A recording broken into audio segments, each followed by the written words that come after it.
আমি গত এক সপ্তাহের মধ্যে সবচেয়ে বড় অপপ্রচার যেটা দেখেছি, শেখ হাসিনা একটা সাক্ষাৎকারে বলেছেন যে তার 10,000 নেতাকর্মীকে নাকি খুন করে মেরে ফেলে দেওয়া হয়েছে, খালে বিলে নদ নদীতে নাকি লাশ আর লাশ বাড়ছে। এটা হচ্ছে এই সপ্তাহের মধ্যে সবচেয়ে বড় অপপ্রচার।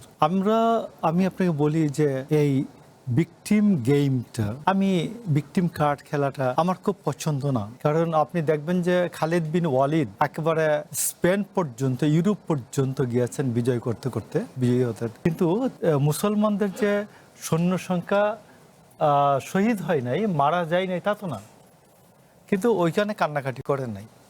স্পেনে হাই রে হাই, স্পেন পর্যন্ত বিজয়ী হলাম, আমাদের এত সৈন্য মারা গেল। পৃথিবীর প্রতিটা অভ্যুত্থান, প্রতিটা বিপ্লবেই কিছু মানুষ জীবন দান করে, কিছু মানুষ দেশের জন্য, তার জাতির জন্য জীবন দেয়, এটা সত্য।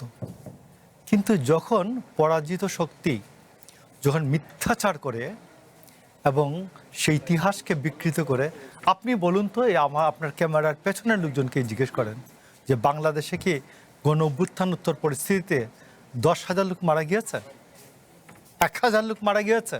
বলতে পারবে? আওয়ামী লীগ এই মিথ্যাচারটা করছে এবং শেখ হাসিনা নিজে করছেন। তো আমি এখানে বলি যে আমরা রীতিমতো ভুলতে বসেছিলাম যে আওয়ামী লীগের যে কিছু জ্ঞাতি গোষ্ঠী যে বাংলাদেশে এখনো যে সামনে হেঁটে বেড়ায়, আমাদের কাছে রাত্রে কিন্তু রাত বিরাতে এসে আওয়ামী লীগের বক্তব্যগুলো বলছেন, রাত বিরাতে এসে রাত বিরাতে এসে বলে ভাইয়া একটু বাসায় যেন থাকতে পারি। আমরাও বলি যে ঠিক আছে। তো আমি দেখছেন যে বিভিন্ন শোতে বলছি যে আওয়ামী লীগ যারা বাপদাদার আমল থেকে করে, কোনো সুবিধা নেয় নাই, এমনি এমনি আওয়ামী লীগ করে বংশ পরম্পরায়, এদেরকে অন্তত নাগরিক জীবনযাপন করতে দেওয়া হোক। আমি বলেছি, যদি আমার পার্টি এতেও দ্বিমত আছে, পার্টির বিভিন্ন নেতাকর্মীদের, যে ভাই আপনি এটা কেন বলেন।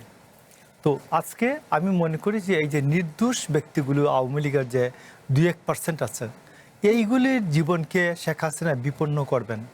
এরা যে নাগরিক জীবনযাপনে ফিরে আসছিলেন, এরা আর হয়তো নাগরিক জীবনযাপন করতে পারবেন না।